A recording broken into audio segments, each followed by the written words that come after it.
Welcome to our guide on overclocking your IceRiver KS0 Ultra ASIC machine. In this video, we'll explore how to boost your machine's hash power, enabling you to mine more cryptocurrency tokens efficiently and effectively. Before we dive into the process, it's crucial to understand the risk of overclocking. Please read carefully. By proceeding with the modification of your ASIC hardware and installing Overclocking OC firmware, you acknowledge and accept the following risks. Warranty void, any modifications including installing third-party firmware or overclocking. Your IceRiver ASIC will void the manufacturer's warranty. Once voided, any future repair, replacement, or support services will not be covered under warranty. Inherent risks. Overclocking can increase the stress on your hardware, leading to overheating, system instability, or even permanent hardware failure. The installation of unauthorized firmware can further increase these risks by introducing untested and unsupported software changes.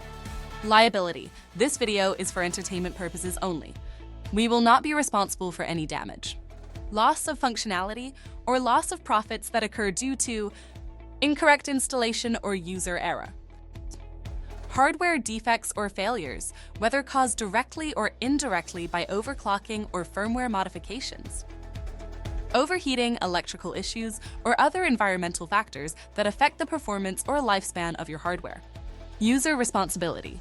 All actions taken to modify or overclock your hardware are done at your own risk. We recommend proceeding with extreme caution and ensuring you fully understand the consequences and technical details before making any changes. By continuing, you agree to take full responsibility for the outcomes and understand that any damages or losses are solely at your own risk. To begin overclocking, please prepare the tools and download firmware from the description area of this video and read the README file carefully. Now let's get started. Step 1. Ensure the device is completely powered off and unplugged from the power source. Use a Phillips head screwdriver to remove the two metal side panels from the machine on both the power connection side and Ethernet connection side. Step 2. Remove the back plate. Step 3. Unscrew fans and install them outside. Step 4.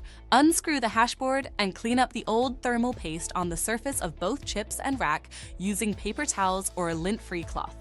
Apply the Arctic MX6 thermal paste on the 12 chips, then install the hashboard back.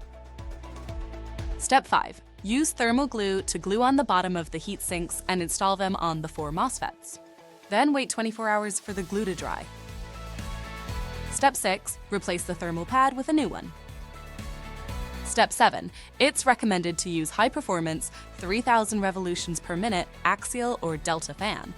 Please do not use a USB fan as these are too weak to provide any meaningful cooling effect, and they also draw power from the power supply if plugged into the USB port. You can choose use either shroud or install the new fan onto the side of the machine directly. Step 8. Upgrade your current firmware. Please go to the firmware download address provided under the description area of this video and download the latest version. Here is the upgrade procedure. 1. Close IceRiver monitor tool if it is open. 2. If your device is running any third-party firmware, then it needs to be reverted back to IceRiver official firmware first. 3.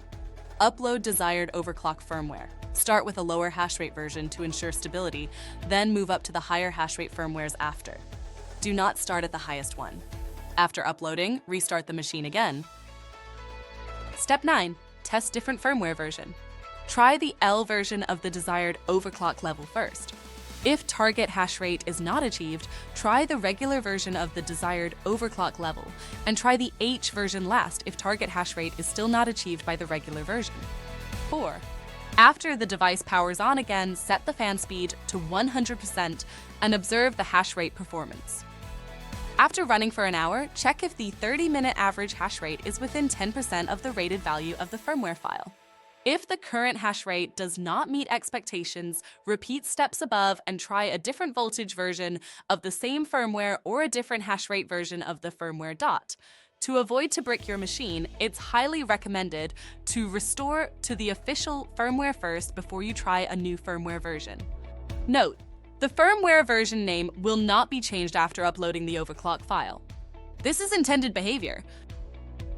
After the overclocking, you can reach up to 70% increase on your mining performance and maintain a high efficiency to get more KAS coins at the given time compared to thousands of cryptocurrency miners. As we know, the KAS reward is shrinking quickly based on the schedule.